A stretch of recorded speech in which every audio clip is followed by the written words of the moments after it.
Recordingnya sudah dimulai. Oke, selamat sore semua. Saya langsung mulai saja untuk kuliah kita hari ini. Topik kuliah hari ini adalah terkait dengan electrical juga control.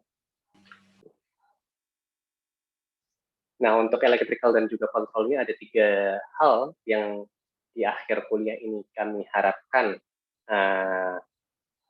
kalian pahami, ya. Output yang kalian dapatkan setelah mengikuti mata kuliah, setelah mengikuti kuliah hari ini, yaitu yang pertama adalah kalian paham terkait dengan electrical motor dan juga generator.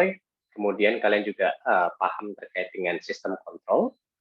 Kemudian kalian bisa mengidentifikasi elemen-elemen pada suatu sistem kontrol seperti itu. Jadi ini adalah hal-hal yang diharapkan dari kalian di akhir kuliah ini. Oke? Karena ini termasuk materi yang cukup banyak juga, saya mungkin akan langsung mulai saja. Nah, kalau misalkan kita melihat pada alat-alat sehari-hari ya, seperti bisa kalian lihat di sini ya, seperti contohnya pada blender, ini nih contohnya adalah blender ya, itu juga sekarang ini ada apa lagi ya, stirrer kopi seperti itu, kemudian treadmill, kemudian kipas angin, terus lalu AC seperti itu. Hampir semuanya, termasuk malah mobil juga ya, hampir semuanya itu terdiri dari bagian-bagian elektrik. Sebagai contoh seperti yang ada di sini. Oke. Elektrik motor itu dipakai di beberapa bagian di situ ya. Kemudian generator, di bagian mobil ini itu ada generatornya jelas. Oke. Kemudian ada baterai.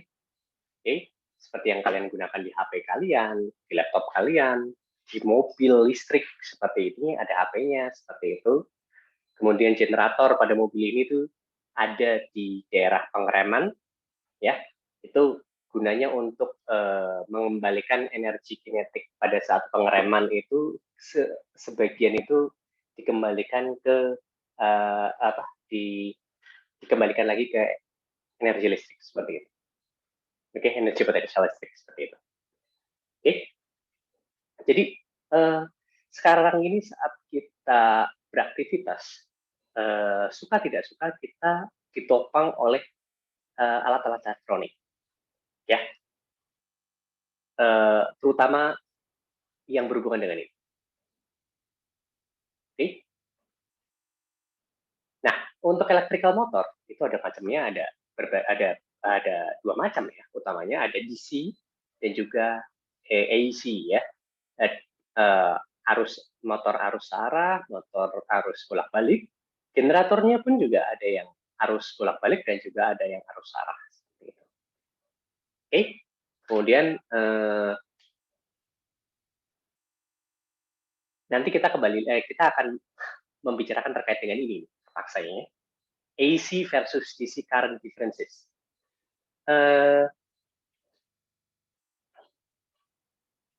Di sini saya coba tanya ke kalian, apakah ada yang pernah menonton film Current War atau tidak? Saya pernah, Pak. Saya itu siapa? Mudafi? Hamam? Hamam. Oke. Hamam, tolong ceritakan ke teman kamu, di Current War itu apa yang utama yang diceritakan nih, bukan bagian intrik-intriknya, cuma terkait dengan ini. Oh iya, yang saya tangkap sih itu film kayak saingan antara Thomas Alva Edison ya, Pak. Thomas Alva Edison sama Nikola Tesla. Nikola Tesla. Iya itu. Cuman intinya saya bukan mau persaingan antara kedua ya, intinya kesininya loh. Oh iya ya. Jadi Thomas Alva Edison tuh dia buat lampu yang berdasarkan listrik DC kalau nggak salah, Pak. Tapi kalau Nikola lampu saja ya, Hamam. Sebenarnya lebih ke arah pengaliran listriknya itu ya mungkin generatornya itu ya. Semuanya secara keseluruhan sistem itu menggunakan DC gitu ya. Iya. Kalau Teslanya yang AC. Ya, AC seperti itu. Terus akhirnya yang menang siapa? Yang menang Teslanya, Pak. Ya, sekarang kelihatan jelas ya. Yang Iya, menang Pak. itu Tesla karena di hampir semua bagian kehidupan kita itu pengaliran listrik itu menggunakan apa? Listrik bolak-balik, kemudian yang kita gunakan di rumah itu listrik bolak-balik. Nah, DC itu yang arus arah itu cenderungnya dipakai di alat-alat kecil. Oke, alat-alat kecil. Jadi contohnya misalkan yang ada di HP kalian seperti itu. Kemudian remote TV seperti itu menggunakan DC ya. Yang alat-alat kecil seperti itu cenderungnya menggunakan DC. Tetapi kalau yang alat-alat besar yang menggunakan power besar itu cenderungnya menggunakan AC. Oke, karena memang AC itu secara penyaluran dia lebih gampang dibandingkan DC, itu yang pertama. Yang kedua, itu juga dia lebih secara efektivitas juga lebih tinggi. Seperti itu. Makanya kenapa kok akhirnya si Thomas Alva Edison itu kalah dibandingkan Nikola Tesla ya, seperti itu. Oke, saya lanjutkan. Nah ini inti dari current war. Oke, kalau misalkan kalian tertarik nonton current war itu, harusnya kalian bisa cari kalau misalkan kalian ada langganan kayak Fox Movie atau apa, biasanya ada di situ ya. Nah ini perbedaan antara AC dan DC. Yang satu itu adalah arus bolak-balik, yang satu itu adalah arus arah. Oke, arus bolak-balik itu biasanya seperti yang tadi saya bilang, biasanya digunakan di yang skalanya besar. Oke, di skala industri pasti AC. Malah kadang-kadang AC-nya tidak hanya satu fasa saja, 3 fasa itu yang digunakan di industri. Seperti itu. Nah, generatornya besar seperti itu. Oke. Lalu kemudian menggunakan itu mengikuti kurva sinus. Oke. Ya, mengikuti kurva sinus seperti ini. Jadi kalau misalkan voltase terhadap waktunya itu akan ada naik turunnya seperti itu. Bisa satu fasa, 2 fasa, 3 fasa seperti yang saya bilang. Kalau di industri bisa 3 fasa, kalau yang di rumahan biasanya hanya 1 fasa saja. Oke, kenapa di industri 3 fasa itu biasanya butuh power yang lebih besar, dan itu biasanya lebih mudah untuk didapatkan dengan menggunakan listrik 3 fasa seperti itu.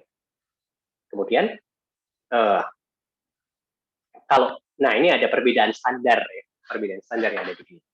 Di Amerika dia pakai 120 volt 60 Hz. Ini listrik yang ada di sana, listrik bolak AC yang ada di sana. Di Eropa 240 volt 50 Hz. Oke, di Indonesia 220 volt 50 Hz single phase. Ini sebenarnya tiga-tiganya single phase. Oke, 220 volt 50 Hz. Itu juga kenapa kadang-kadang beberapa jenis peralatan elektronik itu kalau kalian bawa dari luar negeri lalu kalian pakai di Indonesia bisa tiba-tiba rusak. Oke, karena listriknya itu spesifikasi listriknya berbeda antara Indonesia, Eropa, Amerika seperti itu. Nah, biasanya karena 220 dan 240 ini tidak terlalu besar, biasanya itu kalau di peralatan-peralatan yang dibuat sekarang itu cenderungnya kalau yang ada di Indonesia, nyebar di Indonesia itu ada tanda garis miringnya 220 atau 240. Oh, jadi bisa digunakan di 220, bisa digunakan di 240. Nah, yang cenderungnya bermasalah itu adalah apabila kalian menggunakan yang alat dari Amerika atau dari Jepang misalkan di Indonesia seperti itu. Oke, karena double listriknya. Ya, listrik yang di sini voltasenya double, jadi alatnya bisa tiba-tiba rusak. Atau kalau misalkan kita menggunakan alat dari Indonesia, misalkan di Jepang atau di Amerika, itu tidak bahasa bahasa kasarnya itu tidak ngangkat gitu, nggak ngangkat, artinya tidak cukup untuk menggerakkan alatnya seperti itu. Oke. Kemudian dia memiliki kelebihan di sini ya, transforming ability. Nah, kemudian kalau kita lihat di DC, itu yang biasanya kalian lihat itu ada di baterai.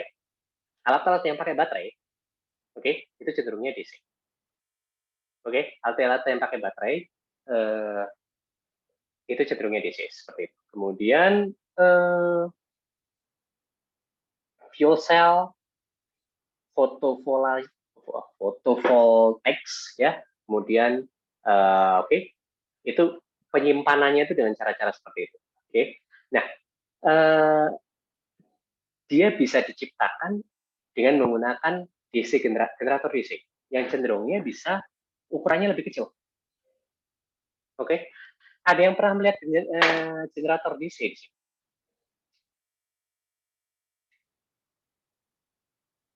Di antara kalian ada yang pernah melihat generator DC tidak? Kalau melihat generator AC sih itu bisa jadi mungkin beberapa di antara kalian punya itu di rumah, ya, yang apa namanya pakai bensin atau diesel, kemudian beli di mana? Beli di S-Harbor juga ada itu generator AC. Tapi yang versi kecil ya, yang serumahan. Itu banyak dilihat. Cuman ada yang pernah melihat ini generator DC? Ini bukan sih Pak yang suka ada di Tamiya, Dinamo. Oh, itu kebalik, itu motor listrik DC kan. Oh. Nah, saya kembali ke generator menghasilkan listrik.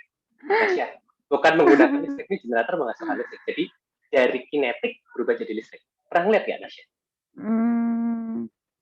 Kamu punya kakek nggak, Nasya? Gimana? Harusnya kamu punya kakek kan? Harusnya. Kakek kamu punya sepeda. Pernah lihat sepeda kakekmu yang zaman dulu tidak? Sepeda? Kalau sepeda enggak.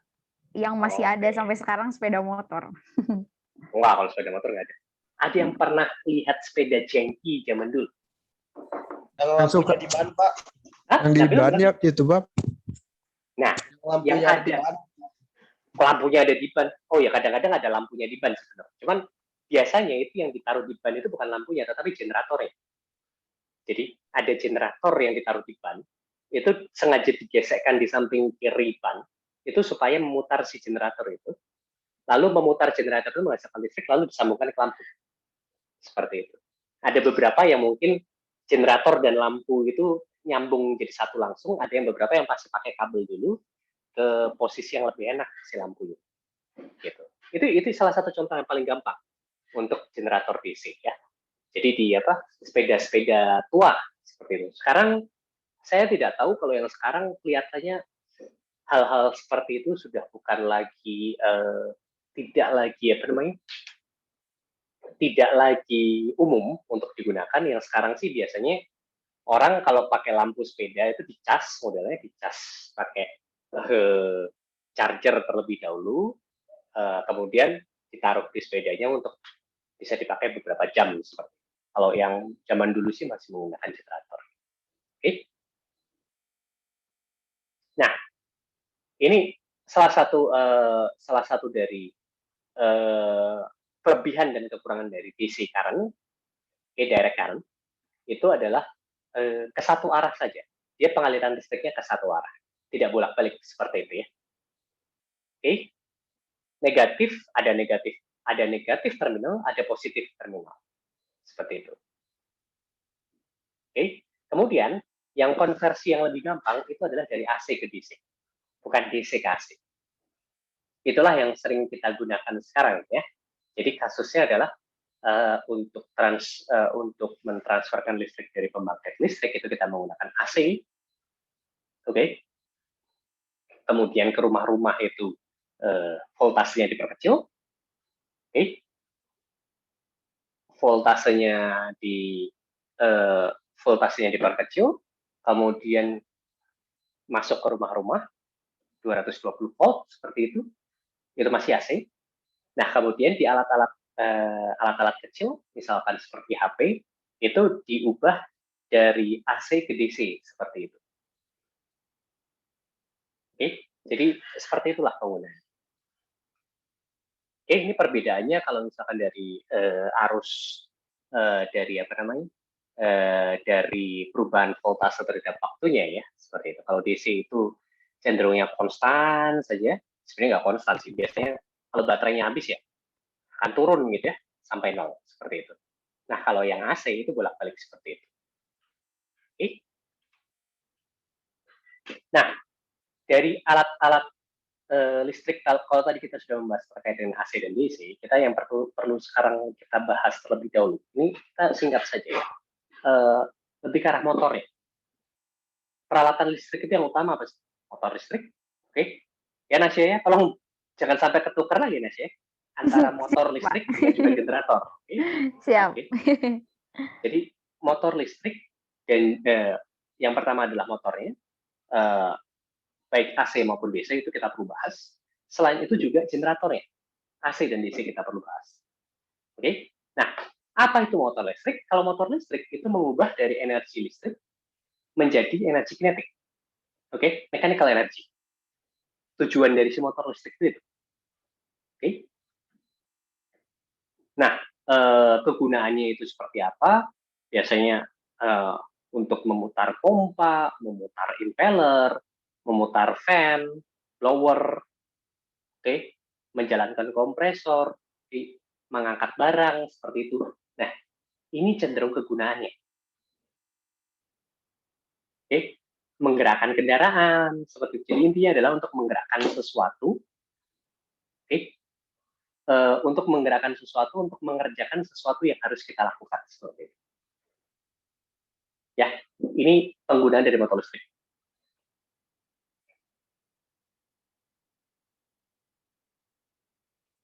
Oke, kita coba lanjutkan. Nah, motor listrik karena ada dua macam itu arus listriknya ada dua macam, motor listrik pun itu ada dua macam. Oke, DC motor. Ini paling gampang kalian temui di Tamiya, ya. Saya yakin di sini kalian masih masih sempat ketemu dengan Tamiya atau malah mungkin sampai sekarang masih ada yang main Tamiya. Oke. Hamam, kamu punya Tamiya tidak, Hamam? Dulu, Pak. Dulu, sekarang udah nggak punya ya? Iya, Pak. Saya coba nanya ke ini. Elsa, kalau Elsa gimana? Kamu pernah sempat main Tamiya nggak, Elsa? Halo, Elsa Fitri? Halo Pak, Kamu sempat main Tamiya tidak, Elsa? waktu kecil sih Pak. Oke, ya. Ini mau cewek juga kadang-kadang masih main ya. Nah, ini prinsip kerjanya seperti ini. Dan saya yakin harusnya di SMA pun kalian belajar terkait dengan itu. Bagaimana dari energi listrik, dari energi potensial listrik, itu berubah menjadi energi kinetik. Energi potensial kimia malah sebenarnya. Urutannya adalah energi potensial kimia yang ada di dalam baterai. Oke. Terus kemudian ada beda potensial listrik menjadi energi potensial listrik. Itu digunakan untuk menggerakkan si motor listrik seperti itu. Bukan menggerakkan. Di motor listrik itu listrik yang masuk ke motor listrik itu dikonversikan menjadi gerakan, rotasi. Seperti itu. Ya, rotasinya digunakan untuk menggerakkan si Tamiya. Nah, bagaimana prinsipnya? Oke. Prinsipnya itu kalau di Tamiya itu pasti akan ada magnet di dalamnya. Kalau kalian pernah buka dinamonya ya, itu sebenarnya agak salah menamakan Tamiya itu pakai dinamo, padahal itu sebenarnya adalah motor listrik. Oke. Nah, di motor listriknya itu ada magnet di sana. Oke, magnet utara selatan seperti yang kalian bisa lihat di sini. Oke, ada magnet di situ menyebabkan ada medan magnet di antara kedua bagian magnet tersebut. Ada medan magnet, kemudian dia ada arus listrik. Kalau misalnya listrik dialirkan ke situ, oke, listrik dialirkan ke situ, ya. Pada kumparan di mana listrik itu dialirkan, itu akan muncul gaya. Oke, akan muncul gaya. Nah, si rangkaiannya dibuat sedemikian rupa supaya gaya yang bisa terjadi pada si rangkaian tersebut itu akan terjadi secara kontinus, menyebabkan si kumparan tersebut berputar. Oke. Nah, itulah prinsip bagaimana mengubah dari energi listrik menjadi energi gerak rotasi dalam hal ini. Seperti itu. Oke. Nah, kalau kalian masih ingat rumusnya seperti apa, rumusnya seperti ini. Saya tidak akan saya tidak akan membahas detail terkait rumusan ini. Oke? Karena ini harusnya di fisika dasar kalian diajarkan. Dan juga di SMA kalian juga sudah diajarkan. Oke?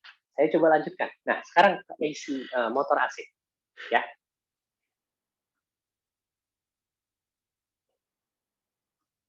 Kalau motor AC, itu perbedaannya dengan motor DC itu cuma satu. Ya, input listriknya. Motor AC, kalau motor DC itu motornya apa? Input listriknya adalah arus arah. Kalau motor AC itu input listriknya adalah arus bolak-balik. Oke. Nah, biasanya motor AC itu terdiri dari dua bagian utama. Nah, ini sebenarnya yang nanti kalian akan lebih sering berurusan itu lebih ke arah motor. Kalau nanti kalian kerja di industri ya, itu kalian akan lebih cenderung berurusan dengan motor AC seperti itu. Ya. Nah, ini ada dua bagian utama. Ada yang bagian yang bernamanya stator, dan ada bagian yang kita namakan sebagai rotor.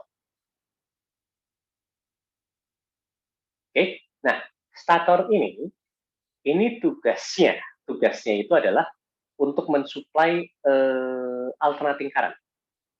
Oke. Untuk menghasilkan magnetic field di dalam motor listrik AC tersebut. Kemudian rotor, tujuannya itu adalah fungsi dari rotor tersebut itu adalah untuk mentransferkan si torsinya, karena dia bagian yang berputar seperti itu. Jadi ada rotor dan juga ada stator. Nah, motor AC sendiri itu yang paling sering kita temukan itu ada dua jenis, sinkronus dan juga induction motor. Oke, apa perbedaan di antara keduanya? Nah, kalau sinkronus motor itu seperti yang kalian bisa lihat di sini. Intinya adalah rotornya itu bergerak secara sinkron dengan rotating magnetic field yang terjadi di dalam motor yang ditimbulkan oleh si statornya. Rotating magnetic field ini ditimbulkan oleh stator.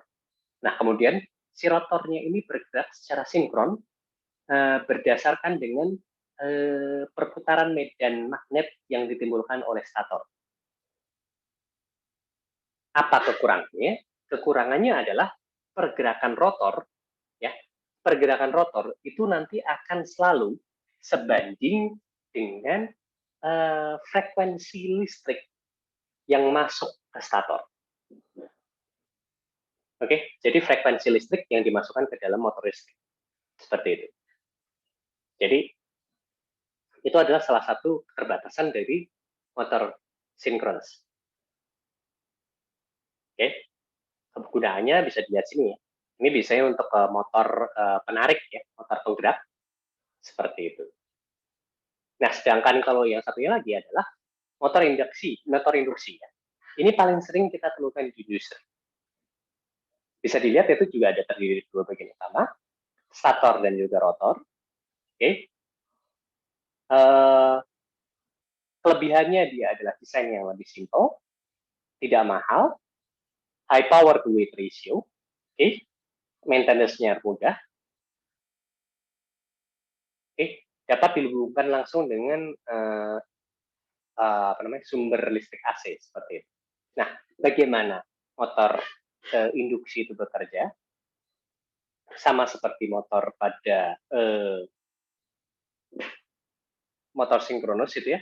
Jadi electricity itu listrik itu dimasukkan ke lewat disambungkan ke stator. Kemudian magnetic field itu akan menggerakkan si rotor. Oke. Kemudian current itu akan terinduksi pada rotor juga.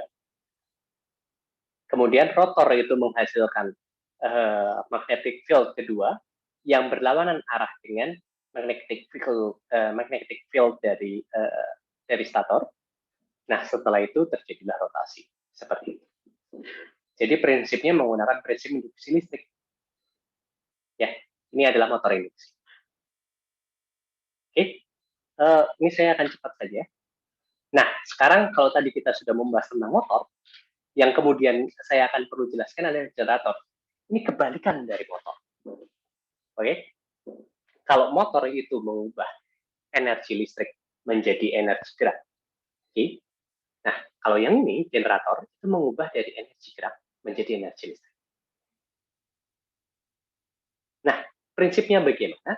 Prinsipnya mirip-mirip seperti prinsip yang digunakan di generator DC sebenarnya. Ada magnetic field, kemudian ada pergerakan kumparan, ya.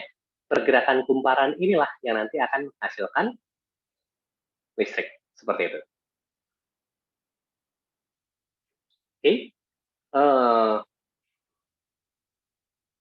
ini prinsip dari generator secara umum ya, adalah ya seperti itu. Nah, kalau tadi motor listrik bisa dibedakan menjadi dua, DC dan AC, untuk generator pun juga bisa dibedakan menjadi dua, DC dan AC. Tapi prinsipnya sama sebenarnya.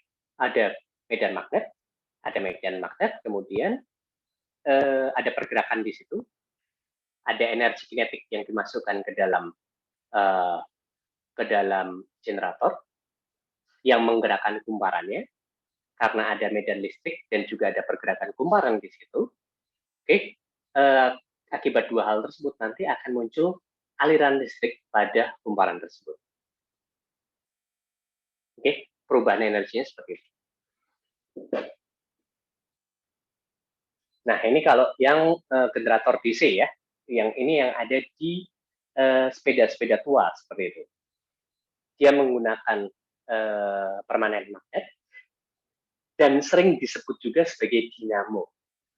Jadi makanya penamaan dinamo itu agak salah untuk dinamo Tamiya, karena dinamo Tamiya itu sebenarnya adalah motor listrik, bukan dinamo.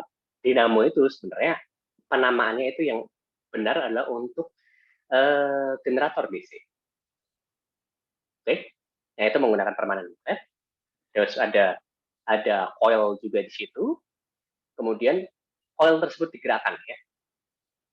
Ya, kemudian coil tersebut digerakkan untuk menghasilkan listrik seperti itu. Kemudian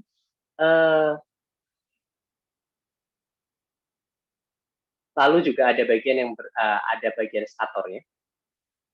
Bisa dilihat di sini ya. Oke, ada bagian statornya. Ini adalah bagian statornya. Itu memiliki magnet permanen di bagian statornya. Kemudian pada bagian tengahnya ini, bagian rotornya itu ada kumparan di situ ya, seperti itu.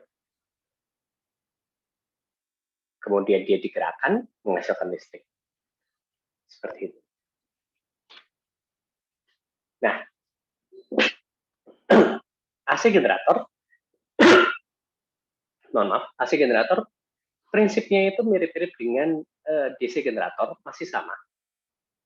Akan ada medan magnet, kemudian ada kumparan, ada pergerakan menghasilkan listrik. Tetapi listrik yang dihasilkan berbeda, oleh karena itu prinsip kerjanya pun juga agak sedikit berbeda ya. Nah, apa yang membedakan itu adalah di statornya itu ada kumparan-kumparan di statornya. Oke. Kemudian pada rotornya juga ada kumparan-kumparan juga. Kemudian seperti biasa rotor digerakkan, tetapi bisa dilihat ya, ini agak sedikit berbeda. Strukturnya agak sedikit berbeda. Kalau pada generator DC, magnet itu ada di bagian rotor, bagian yang tidak bergerak. Sedangkan pada generator AC, magnet itu ada pada bagian yang bergerak. Oke, rotor ada bagian-bagian yang bergerak seperti itu.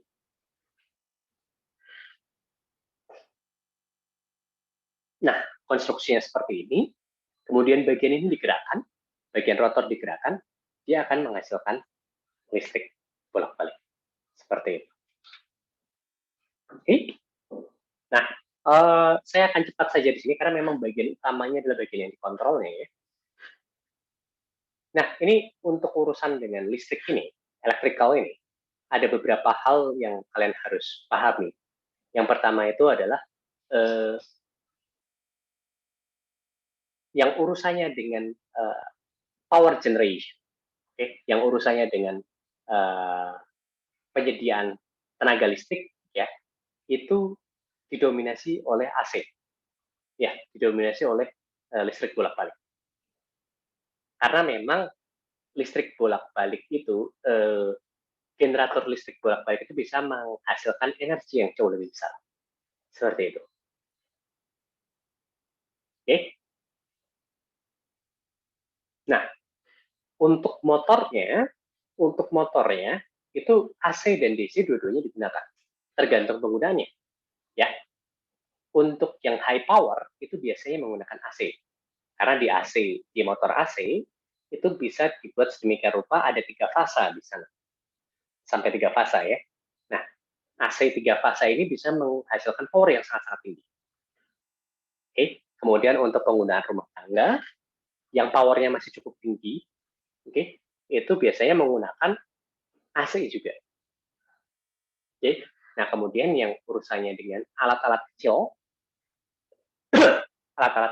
gitu ya, itu biasanya menggunakannya DC seperti itu.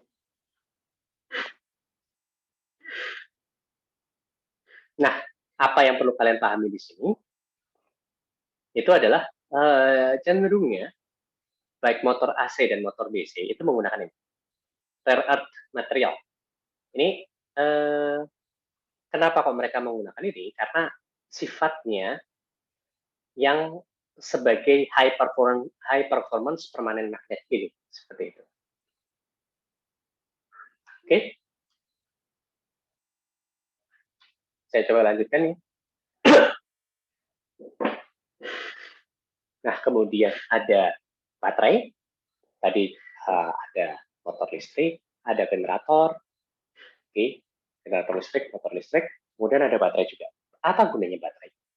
Baterai ini kegunaannya adalah untuk menyimpan energi listrik.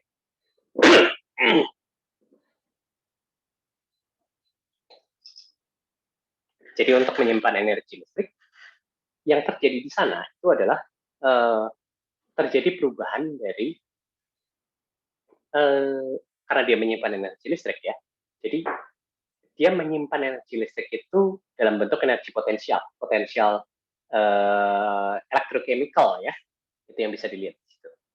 Jadi potensial dalam bentuk elektrochemical. Kemudian saat digunakan itu terjadi reaksi kimia di dalamnya yang menimbulkan terjadinya beda potensial di situ. Jadi ada arus listrik yang bisa mengalir di sana. Nah, kalian bisa lihat di sini perbedaan satu baterai dengan baterai yang lain. Oke, bisa dilihat di situ voltasenya itu berbeda-beda, kemudian spesifik energinya itu juga berbeda-beda. Spesifik energi ini, apa pentingnya dari spesifik energi? Seperti yang saya bilang, itu menunjukkan kemampuan penyimpanan energinya dia untuk setiap kilogram. Oke, semakin tinggi spesifik energi, itu akan semakin bagus. Lithium kenapa masih digunakan sampai sekarang? Karena dia kemampuan penyimpanan energinya itu tinggi, walaupun harganya masih dibilang cukup mahal apabila kita bandingkan dengan alkalin maupun zinc karbon, seperti itu. Baterai alkalin sendiri itu termasuk baterai yang kalau penggunaan sehari-hari termasuk baterai yang performanya cukup bagus, ya, karena dia memang di sini bisa lihat di sini bahwa spesifik energinya itu cukup tinggi, seperti itu, walaupun tidak setinggi lithium. Oke, ini ada beberapa lagi yang lain. Nah, yang paling bagus ini di sini adalah fuel cell, gitu ya. Fuel cell. Kenapa dia bagus? Karena spesifik energinya besar sekali. Oke, saya coba lanjutkan untuk baterai tadi. Nah, ini kemudian ada diskusi terkait dengan fuel cell di sini ya. Intinya apa sih fuel cell itu? Ada yang bisa membantu menjelaskan ke saya apa itu fuel cell? Reaksi apa yang terjadi di sana?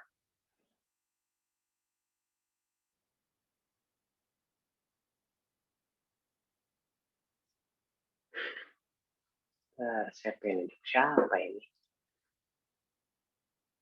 Davi Riz siapa? Davi, silakan Davi.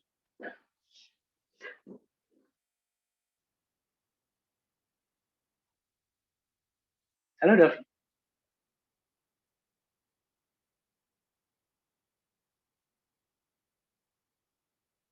Davi hilang kemana Davi? Davi Rizky Adriansa.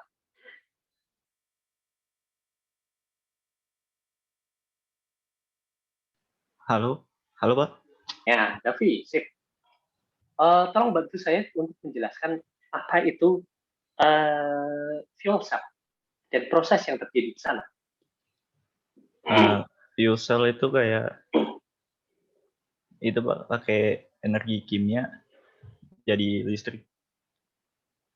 Energi kimia, reaksi yang terjadi di sana apa? Reaksi Kamu belum pernah dengar ya fuel cell itu seperti apa ya? Keunggulannya kalau dibanding yang lain itu apa? belum sih Pak. Oke, udah. Coba kamu tunjuk satu orang untuk membantu kamu, Davi. Uh,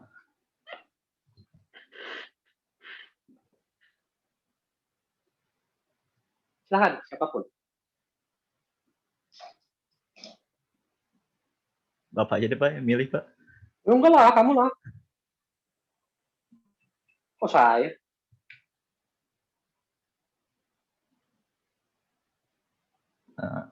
Benedict Oliver deh. Benedict Oliver. Oke, silahkan Benedict. Iya Pak, halo. Halo. Gimana Benedict? Menurut kamu reaksi yang terjadi di situ gimana? Ini udah terlihat jelas loh sebenarnya di situ. Dari besi sama ionnya mungkin Pak. Dari besi sama ion. Intinya itu sebenarnya inti yang saya ingin kamu jelaskan itu adalah yang masuk ke dia itu apa, bahan bakarnya itu apa, kenapa bisa menghasilkan listrik gitu. Yang masuk apa di situ? Bahan bakarnya ada tulisannya itu fuel. Apa itu yang H2 masuk? Pak. H2 itu hidrogen ya. Iya Pak. Bahan bakarnya adalah hidrogen. Kemudian di sana terjadi reaksi kimia yang memecah ion yang memecah hidrogen itu menjadi ion H+ di sana. Kemudian setelah itu hasilnya adalah menjadi H2O. Proses dari H2 menjadi H2O tersebut yang ada di sana, itu menghasilkan electric current. Jadi bahan bakarnya adalah hidrogen, keluarannya adalah air. Ada elektrolit, ada katoda di sana, ya jelas. Itu ada prosesnya di sana, tetapi yang masuk adalah hidrogen, yang keluar adalah air, hasilnya adalah listrik. Itu adalah yang sebenarnya terjadi di fuel cell. Kenapa kok dari zaman saya kuliah itu fuel cell itu digadang-gadang sebagai energi di masa depan? Karena inputannya itu adalah hidrogen, keluarannya itu adalah air, yang mana itu tidak merusak lingkungan seperti itu. Dan kalau bisa dilihat di sini ya, itu energi yang bisa dihasilkan itu besar seperti itu. Makanya ini sempat digadang-gadang untuk menjadi pengganti dari bahan bakar seperti itu. Oke. Jadi seperti itu ya. Ini namanya adalah fuel cell. Oke. Terkait dengan listrik, motor listrik, kemudian baterai, fuel cell, apa lagi tadi? Generator seperti itu, AC, DC. Apakah ada yang mau ditanyakan di sini? Sebelum saya masuk ke kontrol. Izin bertanya, Pak.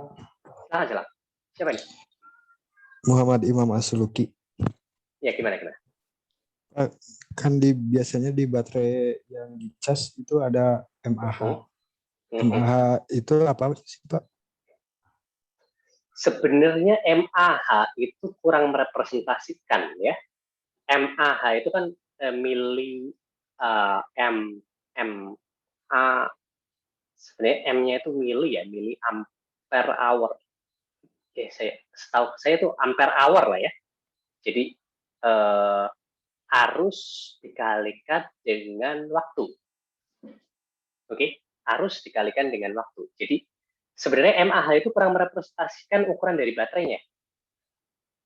Karena sebenarnya ukuran dari baterai itu harusnya kan dari besar energi yang bisa disimpan.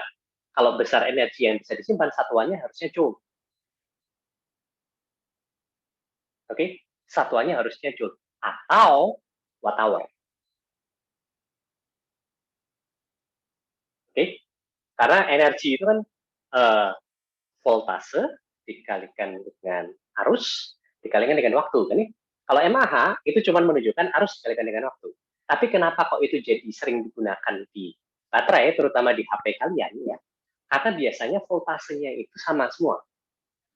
Voltase dari baterai itu untuk yang digunakan pada HP itu cenderungnya sama.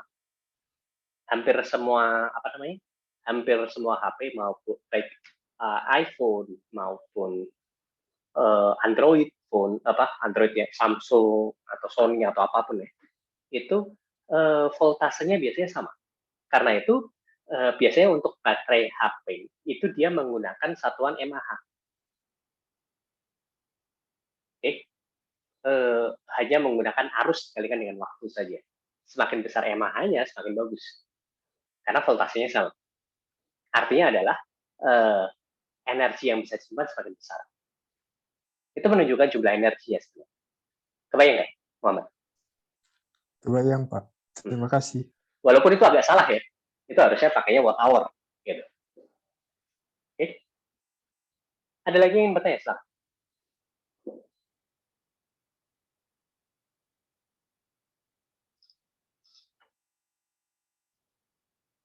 Kalau tidak ada mungkin saya lanjut aja terkait dengan kontrol. Karena ini mungkin bagian yang biasanya sering keluar pada saat ujian.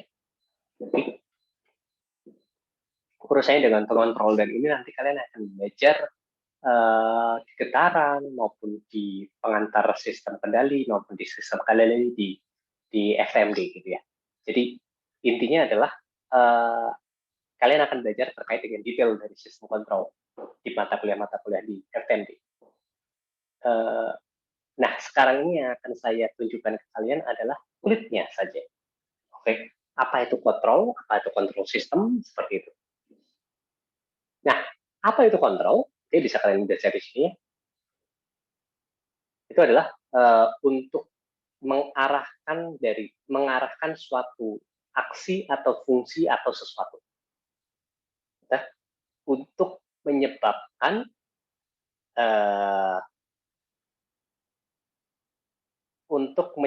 sesuatu ya, untuk menyebabkan sesuatu berfungsi sebagaimana yang kita inginkan. Itu adalah kontrol. Oke. Nah, contohnya nih, saat kalian mengisi air ke gelas. Oke, kalau uncontrol itu seperti ini. Luber seperti itu. Kalau kontrol, nah pas saat sebelum dia penuh, matikan. Seperti itu. Ini adalah kontrol, ya. Nah, kontrol itu ada dua macam, closed loop dan juga open loop. Oke. Closed loop itu ada feedbacknya, open loop itu seperti yang kalian bisa lihat di sini itu tidak ada feedbacknya. Jadi inputnya adalah kalian membuka si tap handle-nya, outputnya adalah air mengalir seperti itu. Itu open loop. Nah, closed loop-nya seperti ini. Ada feedback-nya. Jadi kalian memberikan input itu, kalian di dalam otak kalian itu sudah ada, oh kalian ingin level airnya sekian. Seperti itu. Kemudian masuklah ke sistem loop-nya. Seperti itu. Kalian membuka kerannya seperti itu. Kemudian airnya mengalir. Lalu feedback-nya itu menggunakan mata dan otak kalian. Sudah cukup atau belum ini kelihatannya? Otaknya berpikir, sudah cukup, oke, kita tutup. Si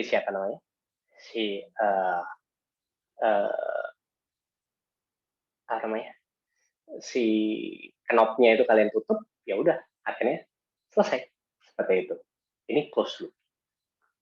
Inti dari closed loop itu ada feedback dan juga ada sensor. Ya, feedback-nya itu menggunakan dalam hal ini adalah menggunakan otak dan juga mata. Sensornya apa? Mata kalian. Seperti itu. Untuk melihat apakah ini sudah oke atau belum. Seperti itu. Oke. Nah, ini ada beberapa peralatan yang kalian biasa temukan sehari-hari.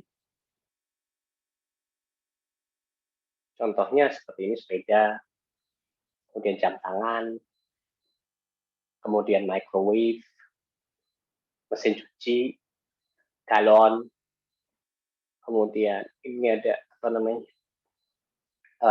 rice cooker, center. Mana yang open loop, mana yang closed loop? Sistem kontrol yang ada di alat-alat tersebut.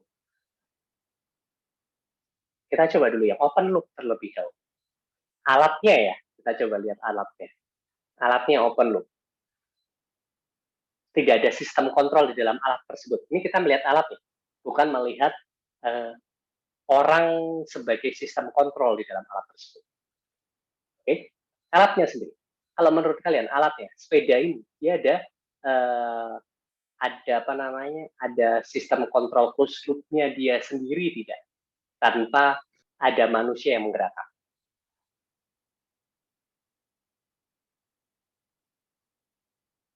Halo? Nggak ada ya, Pak? Ada, betul. Kalau misalkan ada manusianya dan ada sistem kontrolnya di manusia, ya itu bisa closed loop. Tetapi closed loop-nya di manusianya. Oke? Kalau tanpa kalau alatnya sendiri dia open loop. Sama juga seperti ini ya, galon. Galon dalam hal ini, galon yang ini itu open loop. Oke? Kalau tidak ada manusia di situ ya, cuman buka tutup aja. Oke, open loop seperti itu. Lampu open loop. Kalau tidak ada manusianya, open loop. Pedi dryer mesin ini kita coba lihat nanti ya. Galon yang seperti ini bisa jadi closed loop. Closed loop-nya di sisi mana? Di sisi air panas dan juga air dinginnya. Kalau misalkan kalian lihat, galon kalian bekerja ya. Kalau kalian lihat water dispenser ya, water dispenser kalian bekerja, itu kadang-kadang si pemanasnya bekerja. Seperti ini sekarang di sebelah saya itu si pemanas dari water dispenser saya lagi bekerja. Kemudian kadang-kadang pendinginnya juga bekerja. Tapi ada waktu di mana dia tidak bekerja. Berdasarkan apa dia bekerja atau tidak? Karena dia sebenarnya punya sistem kontrol sederhana di dalamnya yang membuat itu jadi closed loop. Saat temperatur air itu turun di bawah temperatur tertentu, water heater-nya akan bekerja, pemanasnya akan bekerja seperti itu. Sama juga seperti dingin, kalau misalkan air dinginnya itu naik sampai ke suhu tertentu, pendinginnya akan bekerja seperti itu. Ya. Mesin cuci closed loop jelas. AC closed loop jelas. Karena dia membaca temperatur ruangan untuk memberikan temperatur ruangan sesuai dengan yang kita inginkan, seperti itu. Oke, jam bisa jadi open loop ya, seperti itu. Kemudian Hair dryer. Hair dryer itu cenderungnya sih open loop karena biasanya kita memberikan preset temperatur, memberikan preset high, low, high, low, high atau low ya, atau very high gitu ya. Itu di awal, kemudian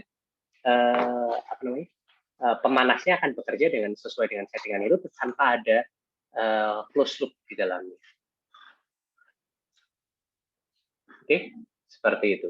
Rice cooker, closed loop. Pantry dryer mesin ini tergantung. Ada bisa jadi itu dibuat closed loop, bisa jadi dibuat open loop. Kalau misalkan dibuat closed loop itu misalkan ada kontrol kontrol terkait dengan humiditas dari ruangannya, ada kontrol temperatur di dalamnya, nah itu bisa jadi itu ya closed loop. Tetapi kalau sengaja dibuatnya adalah open loop juga bisa, tergantung dari sistemnya. Seperti itu. Oke. Nah, pertanyaan saya, kalau tubuh kalian itu closed loop atau open loop? Closed loop, Pak. Close loop. Close loop, Pak. Closed loop, jelas ya closed loop. Karena ada sistem kontrol di sana. Kalian punya otak, oke? Kalian punya mata, ya. Kalian punya indera perasa. Kalian punya indera-indera yang ada di seluruh tubuh kalian. Oke? Jadi dari indera-indera kalian itu semua indera kalian. Kelima indera kalian atau mungkin ada yang punya indera keenam ya, cuman kalau indera keenam kayak saya tidak mau memasukkan itu ke dalam penjelasan sistem kontrol saya ya. Oke? Kelima indera kalian itu digunakan sebagai sensornya. Oke? Lalu kemudian penentu keputusannya adalah otak kalian. Seperti itu. Itu kenapa kok tubuh kita adalah closed loop. Ya. Nah, ini kalau misalkan kita membahas terkait dengan suatu sistem kontrol. Oke, jadi suatu kontrol sistem itu biasanya yang paling sederhana itu bentuknya seperti itu. Dan hampir semua alat itu kalian bisa sederhanakan. Oke, kalian bisa sederhanakan menggunakan diagram seperti itu. Oke, apabila alat tersebut adalah alat yang closed loop. Seperti itu. Ya, jadi bisa dilihat ya, awalnya adalah reference value, itu adalah nilai nilai yang menurut kita benar. Jadi misalkan tadi, kalian ingin mengisi air. Di otak kalian itu sudah ada, oke, saya ingin mengisi air sampai level segini. Oke, itu reference value-nya sudah ada. Jadi kayak angka yang menurut kita itu adalah benar. Terus kemudian di situ ada comparison elemen. Oke, elemen yang ada suatu alat di situ yang mengkomparasi apakah reference value kita itu sudah tercapai atau belum. Oke, reference value kita itu sudah tercapai atau belum. Nah, alat pembanding ini menentukan apakah sudah tercapai atau tidak. Kemudian ada error signal. Error signal di sini artinya reference value-nya masih belum tercapai. Oke, reference value-nya masih belum tercapai. Oke, kalau reference value masih belum tercapai, sinyalnya akan masuk ke control unit. Oke, control unit, kemudian akan masuk ke correction unit. Oke, control unit, kemudian correction unit, kemudian dia akan lanjut ke proses untuk menentukan. Oh, kalau misalkan error signalnya sudah sangat-sangat kecil, kita proses aja bahwa tutup si knobnya seperti itu. Ini adalah kontrol variable di sini adalah membuka tutup si keran tadi. Nah, kemudian kalau misalkan ternyata setelah diproses tidak ada apa-apa karena memang masih masih belum benar ya, itu kita balikan lagi. Measuring device. Kita hitung lagi, kita lihat lagi. apakah sudah sesuai atau belum. Kemudian mendapatkan measured value, hasil perhitungan. Kita bandingkan dengan reference value, si measured value. Apakah masih ada perbedaan atau tidak? Kalau misalnya masih ada perbedaan, akan muncul error signal yang besar. Kalau misalkan perbedaannya sangat kecil atau hampir tidak ada, error signalnya itu menjadi sangat-sangat kecil atau tidak ada. Control unit, correction unit, proses. Kalau ternyata memang tadi hasil pengukurannya juga sudah oke, control variable-nya adalah proses di sini adalah menutup si knob tadi. Setelah itu, knobnya tertutup, selesai. Seperti itu. Itu contoh control system element. Oke.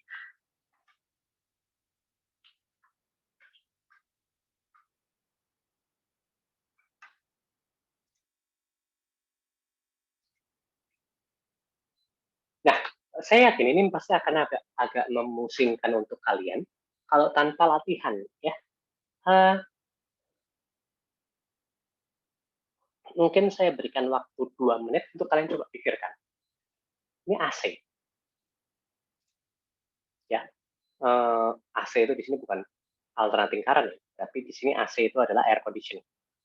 Ya. Ini AC, sistem AC. Coba kalian pikirkan. Oke. Control variable-nya itu apa di situ? Reference value-nya apa? Comparison elemennya apa? Error signal-nya itu dalam bentuk apa? Control unit, correction unit-nya itu apa? Prosesnya apa? Measuring device-nya apa? Untuk si AC ini. Oke, coba kalian pikirkan. Saya beri waktu 2 menit sampai jam 4:20. Oke, silakan. Kalian coba pikirkan ya.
Oke, sudah dapat belum?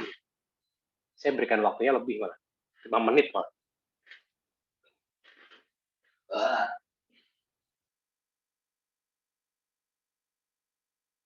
Halo? Suara saya terdengar kan?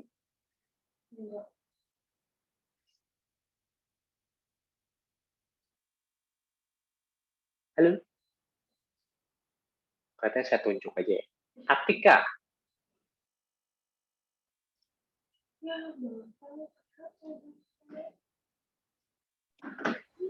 Ya, Pak.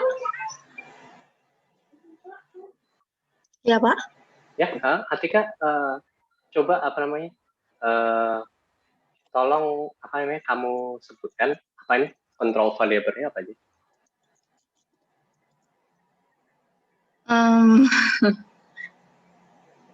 Control variabelnya kompresor bukan, Pak? Kontrol variabelnya itu variabel ya, bukan alat loh. Kontrol variabel itu harusnya variabel. Suhu, ya. Kontrol variabelnya suhu. Reference value-nya menurut kamu apa? Sebentar, Pak. Kalau AC itu yang disetting apa biasanya?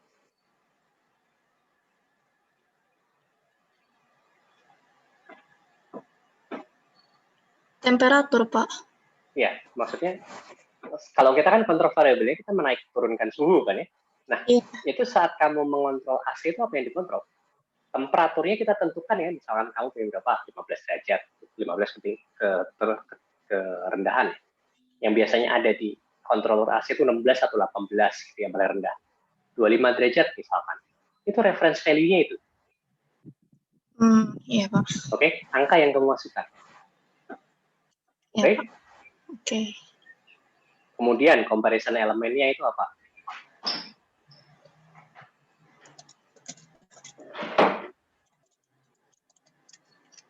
Menurut kamu apa? Kalau comparison elemen ini galak. Comparison elemen.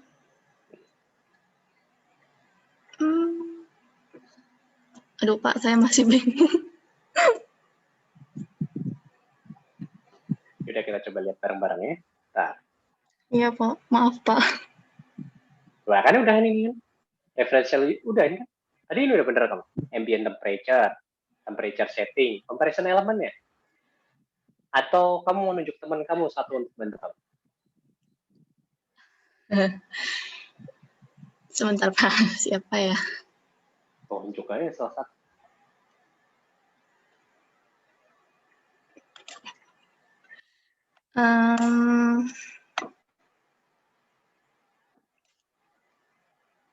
Nasya mungkin, Pak. Oke, Nasya, silakan dibantu Nasya. Ya, Pak.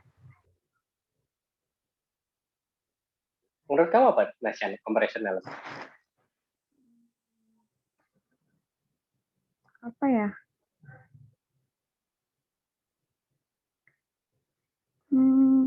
Yang membandingkan antara temperature setting dan measured value sehingga menghasilkan error signal.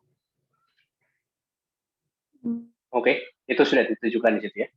Thermostat RTD gitu dalam hal ini. Oke, error signalnya adalah temperature difference ya. Benar kan ya? Harusnya logis ya.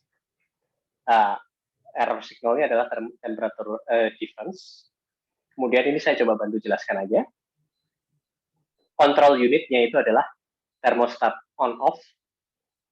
Jadi dia mematikan atau menyalakan ya. Kemudian correction unitnya itu adalah air conditioning unitnya, pendingin ya, seperti itu. Jadi control unitnya jadi gini. Comparison elemennya itu dia membandingkan antara temperatur setting kita dengan si measured value. Oke, ini dalam bentuk thermostat RTD di situ. Dia yang membandingkan. Hasil keluarannya itu adalah temperature difference. Ya, error signal di sini adalah hasil keluarannya. Itu temperature difference. Control unit itu adalah yang mengontrol. Sistem kontrolnya itu bagaimana? AC itu sistem kontrolnya yang biasa kita gunakan, AC yang umum yang digunakan adalah sistem on-off. Jadi, di situ ada termostat on off di sana yang menentukan apakah control unitnya itu akan on atau off seperti itu. Jadi kayak si pendinginnya akan on atau off seperti itu. Jadi itu control unitnya. Jadi termostat on off dia menentukan apakah correction unitnya akan on atau off seperti itu. Kemudian correction unit di sini itu adalah air conditioning unit. Maksudnya di sini air conditioning unit bukan AC secara keseluruhan, tetapi si sistem pendinginnya, si bagian pendinginnya. Oke, jadi nanti saat correction unitnya ini bekerja, berarti dia mendinginkan. Oke, tetapi kontrolnya bukan dari si correction unit si AC tersebut, ya, air conditioning unit tersebut bukan, tetapi dari si termostatnya seperti itu, termostat on off-nya. Kemudian prosesnya itu adalah mengganti room temperature. Oke, mengganti room temperature ya. Seperti itu. Kemudian si measuring device-nya itu termostat juga. Seperti itu. Ini memang banyak termostatnya, teman. Termostatnya itu beberapa jenis. Ya, termostat biasa untuk measuring device, termostat FTD untuk membandingkan, kemudian termostat on off, oke, termostat on off itu untuk kontrol, seperti itu. Ini satu contoh untuk AC, ya, harusnya bisa dimengerti ya.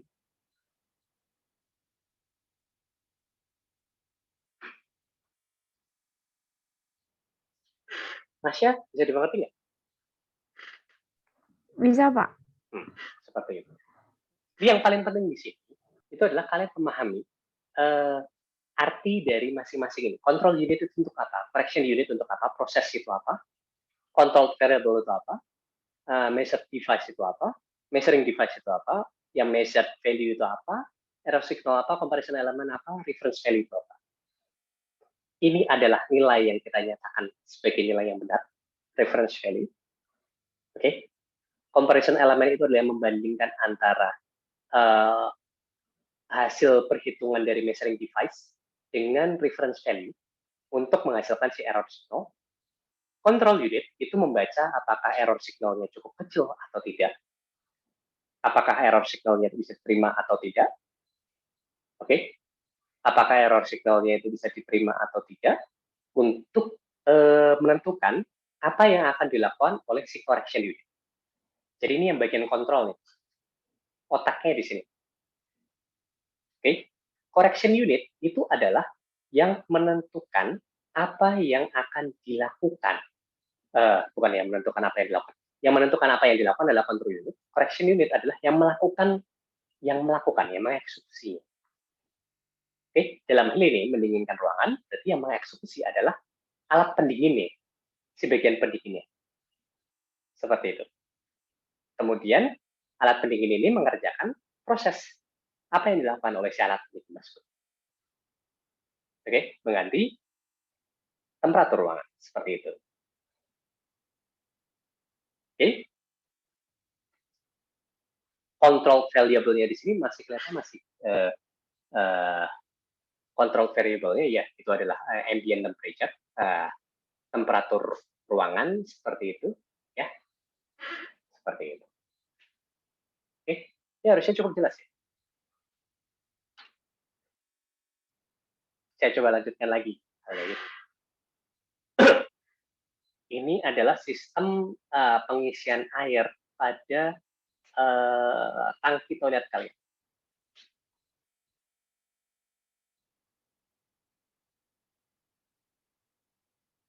Oke, sistem pengisian air pada tangki toilet kalian.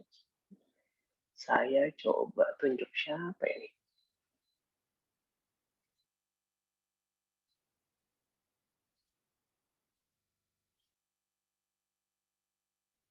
Gilbert. Hadir, Pak. Ya, Gilbert, minta tolong, Gilbert. Kita mulai dulu dari control variable. Control variable-nya dalam hal ini apa? Gilbert.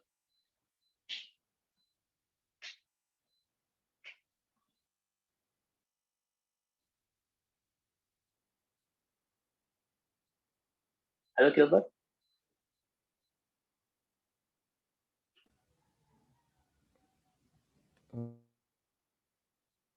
Menurut kamu apa Gilbert? Control variable.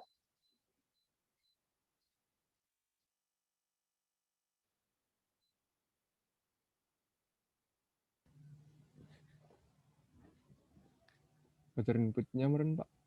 Nah, apa? Water input. Pivot Pak. Bukan pivot. Control variable itu adalah variabel yang dikontrol. Yang dikontrol itu coba dikontrol di dalam toilet water tank ini apa ya, Gilbert? Volume air Pak. Volume apa? Sebenarnya bukan volume ya. Ketinggian air ya. Iya, ketinggian air. Oke, ketinggian air. Kemudian reference value-nya. Menurut kamu apa reference value?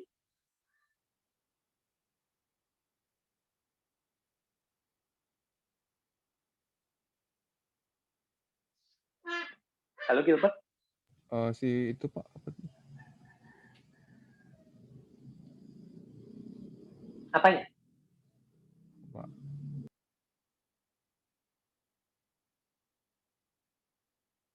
Si airnya gitu Pak. Si airnya. Reference value-nya itu adalah ketinggian air maksimum, bukan ya?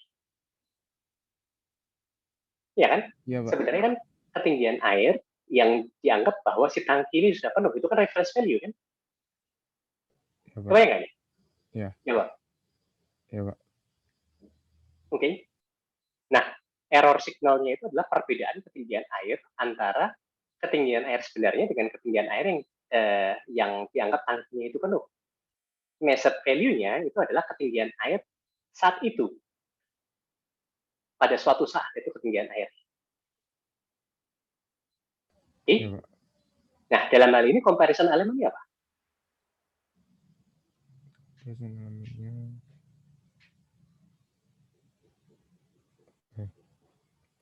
Alat pembandingnya, ya.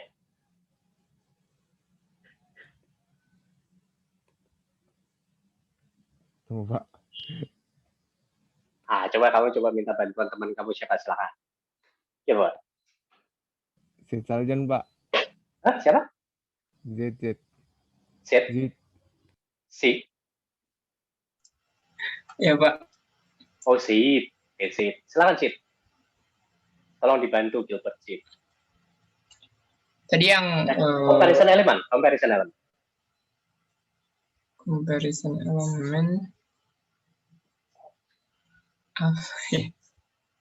Ayo, menurut kamu apa? Ini kelihatan ini apa sistemnya kelihatan di sini.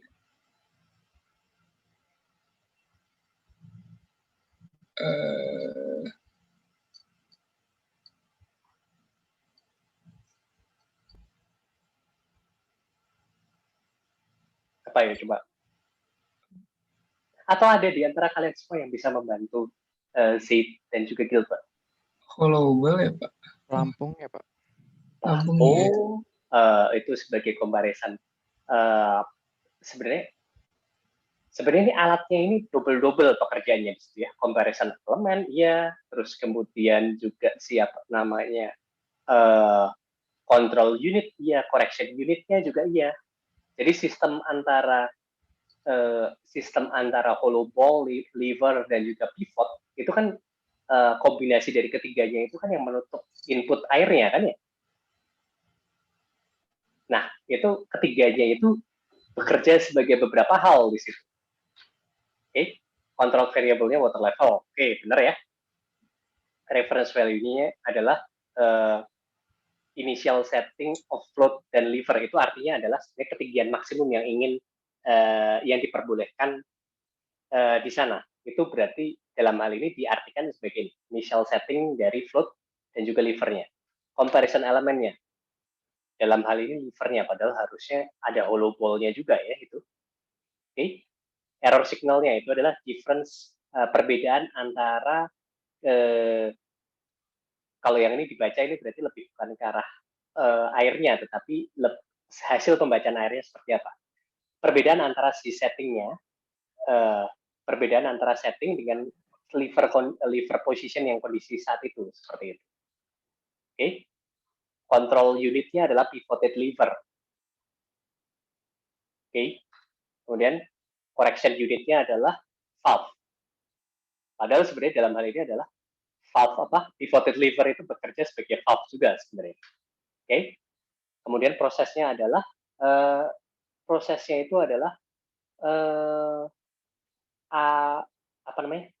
air mengalir atau berhenti mengalir seperti itu. Oke.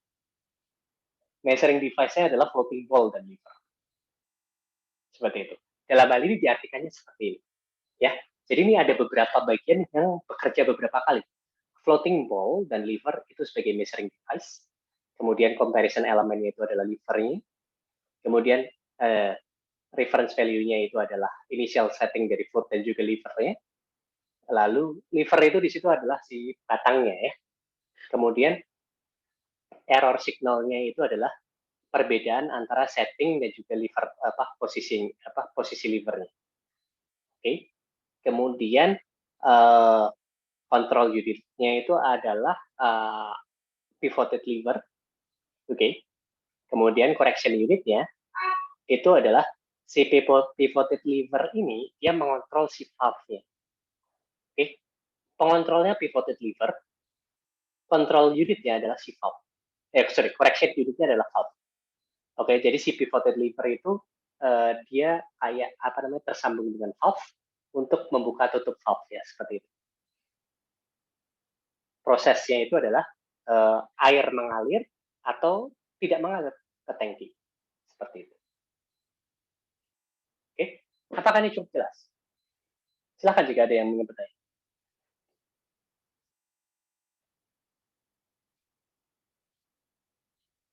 Gilbert, apakah cukup jelas Gilbert? Jelas Pak, jelas. Oke. Tadi siapa itu? Sid, apakah cukup jelas? Udah cukup jelas, Pak. Sip. Oke. Yang lainnya, apakah ada pertanyaan terkait dengan ini?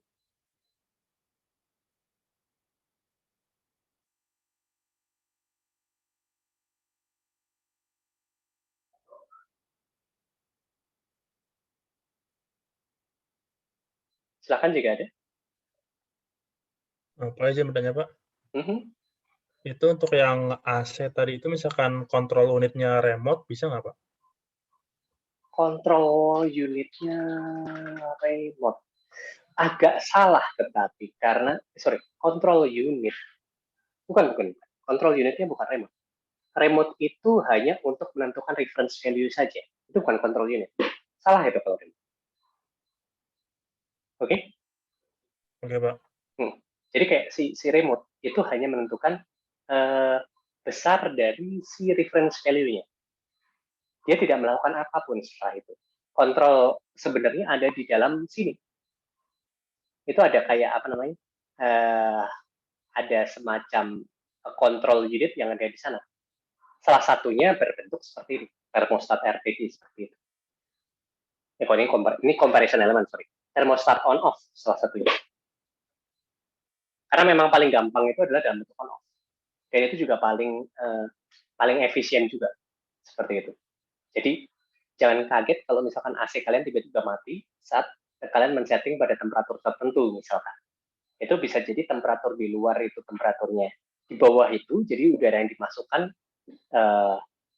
temperaturnya sudah sama seperti seperti yang diminta, jadi harusnya sudah aman. Gitu. Jadi si pendinginnya tidak perlu nyala. Oke, ada lagi yang ditanyakan silahkan terkait dengan AC atau terkait dengan si water tank tadi. Silahkan jika ada lagi. Oh ya, jangan lupa absen ya, absensinya sudah save. Oke.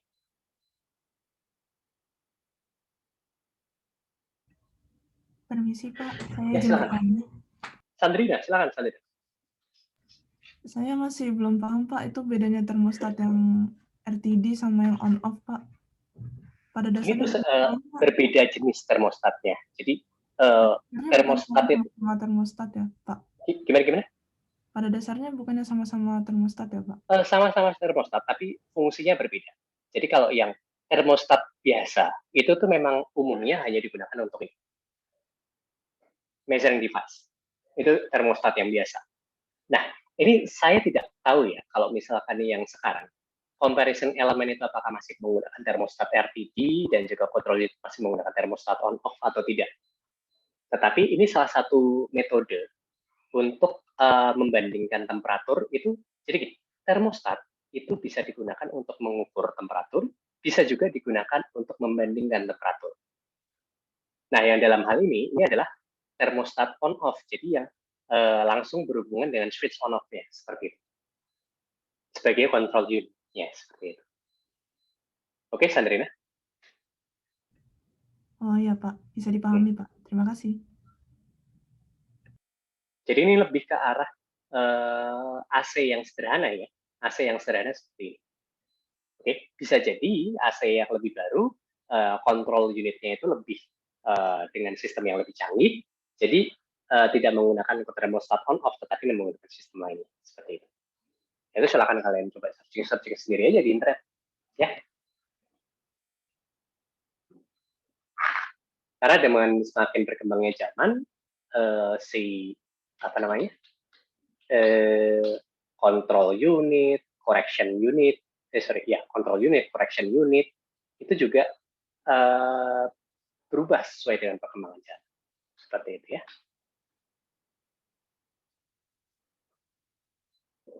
Ini kita banyak latihan ini.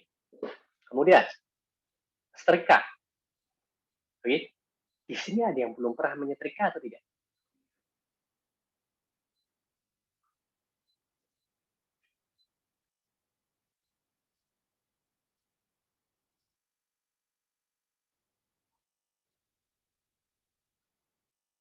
Pasya, kamu pernah menyetrika tidak, Pasya? Pernah, Pak. Pernah, oke, bagus. Nah, kalau menurut kamu, saat kamu menyetrika itu apa yang kamu kontrol ya, Pasya? Panasnya, Pak. Panasnya itu pakai ada knob putaran di tengah-tengah ini ya? Iya, diputar itu ya, Pak. Ya, diputar kan ya? Diputar. Ya. Itu kamu mengontrol temperatur. Jadi sebenarnya yang kamu lakukan adalah kamu memberikan reference value. Oke? Kamu memberikan reference value untuk temperatur yang sebenarnya ingin kamu capai pada si bagian pemanas, si bagian besinya, seperti itu. Oke? Ya, si bagian pemanasnya, seperti itu. Jadi, itu adalah reference value. Kemudian, comparison elemennya apa ya? Elemennya harusnya mirip-mirip ya? Ya, termostat gitu berarti, Pak. Tuh, mirip-mirip dengan si AC tadi, karena ini pembacaan temperatur, gitu ya. Kontrol variabelnya sih adalah temperatur dari si plat panas ini ya. Si plat tebalnya ini itulah temperatur dari bagian itu adalah kontrol variabelnya. Reference value-nya adalah temperatur setting yang kamu berikan di sini, knobnya. Comparison elemennya adalah termostat RTD. Itu memang termostat yang kelihatannya memang khusus untuk membandingkan temperatur. Error signalnya sama dengan AC, temperature difference. Control unitnya termostat on off. Ini sistem kontrolnya seperti yang tadi saya bilang, sistem kontrol AC yang tadi saya tunjukkan adalah sistem kontrol AC sederhana yang juga digunakan pada si setrika ini. Kemudian correction unit-nya adalah si pemanasnya. Kalau yang tadi AC itu adalah pendinginnya bekerja, ya pendinginnya ya. Kalau correction unit-nya di sini adalah si heater-nya. Oke, kemudian prosesnya adalah temperatur platnya naik. Oke, plat temperaturnya itu naik atau turun seperti itu. Measuring device-nya adalah termostat. Measured value-nya yaitu temperatur dari si plate temperature, si plate-nya. Cukup dipahami ya. Jadi bisa dilihat di situ bahwa termostat RTD itu adalah semacam termostat yang gunanya untuk membandingkan dua value seperti itu. Kemudian termostat on off itu semacam control unit untuk menyalakan atau memanaskan sistem pemanas atau sistem pendingin seperti itu. Kemudian termostat biasa itu biasanya adalah untuk mengukur temperatur.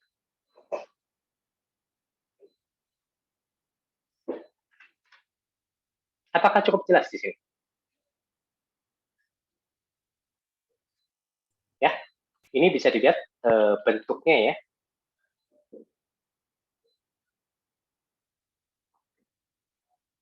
Ini bentuk kontrolnya itu kalau pada apa namanya?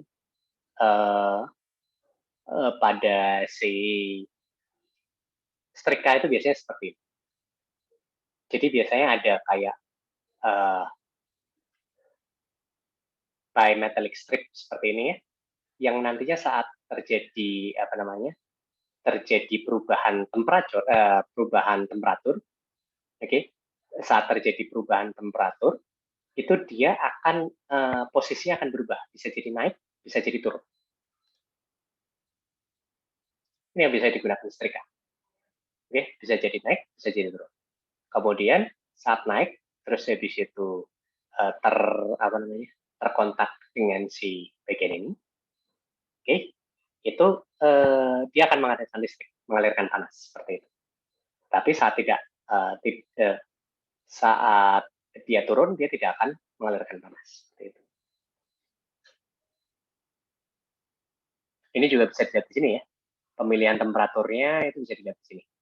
Jadi yang kalian lakukan itu putaran itu, secara mekanik kalian menentukan jarak gap antara plat dengan si kontaknya itu. Logika berpikirnya seperti itu. Nah, ini ada beberapa hal yang kalian bisa coba. Oke, untuk latihan pribadi kalian, itu adalah microwave oven, water pump, Segway, kemudian atau alat-alat lain seperti mobil. Coba tentukan control variable-nya, reference value-nya, comparison elemen-nya, error signal-nya, control unit, correction unit, process, measuring devices, seperti itu. Nah, alat-alat ini nanti pada saat kalian ujian, biasanya ini termasuk salah satu soal yang pasti keluar. Jadi tolong kalian banyak-banyak latihan terkait ini. Itu ya. Ini tidak akan saya jadikan PR, tetapi untuk kalian latihan sendiri saja. Oke? Nah, tujuan dari kontrol itu seperti apa? Tujuan dari kontrol itu adalah untuk meregulasi, oke? Untuk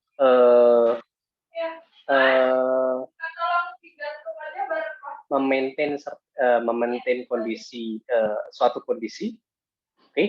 Agar dia itu tidak sensitif terhadap gangguan dari luar, seperti itu. Kemudian untuk memanipulasi juga agar suatu alat itu bekerja sesuai yang kita inginkan, seperti itu. Itu adalah guna dari kontrol. Ya, itu ada banyak sekali ya. Nah, itu ada banyak sekali di situ contoh-contohnya, oke? Dan kalian juga bisa bisa coba cari tahu sendiri itu di internet, masing-masing alat itu elemennya seperti apa, masing-masing isinya sepertinya kayak gimana. Gitu. Oke, coba sering-sering latihan. Nah, terkait dengan suatu sistem kontrol gitu ya, ada yang stabil seperti ini, ada yang unstable seperti itu. Oke. Sebisa mungkin kita kalau misalkan menciptakan suatu sistem kontrol atau suatu sistem, itu harus sistem yang stabil. Jadi saat ada gangguan dari luar, dia tidak sensitif terhadap gangguan dari luar. Oke. Keunggulan dari sistem stabil ini adalah ini contohnya ini ada bola pingpong di dalam mangkok, itu sistemnya stabil. Tapi kalau mangkoknya kebalik, sistemnya jadi nggak stabil. Seperti itu. Jadi dia sangat-sangat sensitif. Kalau yang ini unstable ini sangat-sangat sensitif terhadap gangguan dari luar. Sedangkan sistem stabil ini tidak sensitif. Dia saat ada gangguan dari luar, dia tetap stabil sistem. Seperti itu. Oke. Nah, sistem yang stabil pun itu saat dia mengalami perubahan atau ada perubahan dalam bentuk kontrol, oke, responnya itu bisa jadi berbeda-beda tergantung dari cara kita mengontrol dari alat tersebut. Cara apa namanya? Tergantung dari control system yang kita buat terhadap alat tersebut. Bisa seperti yang merah ini. Oke. Bisa seperti yang biru muda. Bisa seperti yang biru tua. Masing-masing memiliki kelebihan dan kekurangan. Oke. Kalau seperti yang biru tua, itu dia cepat responnya. Secara waktu dia cepat. Tetapi overshoot-nya besar sekali. Seperti itu. Oke, overshoot itu adalah kita ingin nilainya itu misalkan di 1 gitu ya, nilai angka 1. Dia bablas sampai 1,6. Walaupun dia masih stabil ya, karena dia kembali ke angka 1 seperti itu. Kemudian yang biru muda, overshoot-nya tidak sebesar yang sebelumnya, 1,2 sampai 1,2 ya. Harusnya 1 tapi sini sampai 1,2. Ada overshoot, tetapi respon waktunya juga masih lumayan. Nah, yang ketiga itu, cara yang ketiga. Overshoot-nya sangat-sangat kecil, tetapi respon waktunya sangat saklek. Seperti itu. Nah, ini adalah respon dari suatu sistem kontrol, dan itu tergantung dari kita. Kita ingin sistem kita itu bereaksi seperti apa, kita bisa mendesain itu. Dan yang itu yang nanti akan kalian pelajari pada kuliah vibrasi dan juga pengantar sistem kontrol di tahun ke-2 atau tahun ke-3 seperti itu. Oke, nah dari suatu sistem kontrol ini bisa kalian lihat ya, itu kita bisa melihat kualitasnya itu dari performanya jelas, seberapa cepat, oke, seberapa cepat, kemudian overshoot-nya seberapa besar, seperti itu. Lalu kemudian ada robustness-nya, how big disturbance can be managed by the system. Jadi saat ada gangguan dari luar, itu dia bisa apa namanya? Dia bisa menghandle gangguan secara seperti itu. Nah, ini ada beberapa hal yang menjadi challenge untuk depannya. Itu adalah bagaimana kita menentukan corrective action yang benar. Oke, pada bagaimana kita menentukan suatu corrective action yang benar dari suatu controller. Oke, yang menentukan suatu sistem yang stabil seperti itu. Ini masih menjadi apa namanya? Masih menjadi challenge karena apa namanya? Jadi kayak suatu sistem kontrol itu sensitif, sangat-sangat sensitif terhadap kondisi yang dihadapi. Jadi tidak bisa satu kontrol sistem itu kalian gunakan pada kontrol sistem yang lain, seperti itu. Jadi ini masih menjadi kendala yang ada sekarang, ya. Bagaimana menentukan corrective action yang benar dari suatu controller yang menghasilkan suatu sistem yang stabil, seperti itu. Itu masih menjadi kendala sampai sekarang. Walaupun memang sudah ada solusi untuk beberapa hal seperti itu, tetapi kalian harus belajar agar kalian bisa melakukan itu. Oke, kemudian yang kedua, bagaimana menentukan action yang juga benar dari suatu controller, yang menghasilkan suatu kondisi yang baru yang kita inginkan, seperti itu. Ya, sebenarnya ini challenge dari zaman dahulu juga. Ini lebih ke arah challenge untuk kalian dalam beberapa tahun ke depan untuk kalian pelajari ya TMD. Seperti itu. Oke. Karena materinya cukup banyak yang ternyata saya bablas sampai jam 5 sore. Ya. Nah, itu sih hal-hal yang penting terkait dengan control system. Apa yang harus kalian selanjutnya lakukan terkait dengan control system ini? Ya, yang paling penting dari suatu control system itu sebenarnya control system yang stabil. Dan yang sekarang kalian paling penting untuk ketahui itu lebih ke arah ini. Elemen-elemennya itu apa saja? Oke, dan logika dari si loop ini. Itu saja. Lebih ke situ saja. Oke, untuk yang kalian perlu pelajari sekarang hanya lebih ke situ saja. Ke kulitnya itu dulu saja. Oke, kelihatannya karena udah jam 5, kelihatannya tidak akan sempat untuk tanya jawab juga. Kuliah hari ini mungkin cukup sampai di sini. Oke, sampai ketemu Senin. Sampai ketemu besok pagi ya. Sampai ketemu besok pagi. Jangan lupa untuk mengumpulkan proposal sebelum kuliah kita dimulai besok. Lalu pada besok pun saya akan menjelaskan ke kalian beberapa hal yang harus dilengkapi terkait dengan pendanaan seperti itu. Oke? Sampai ketemu besok pagi ya.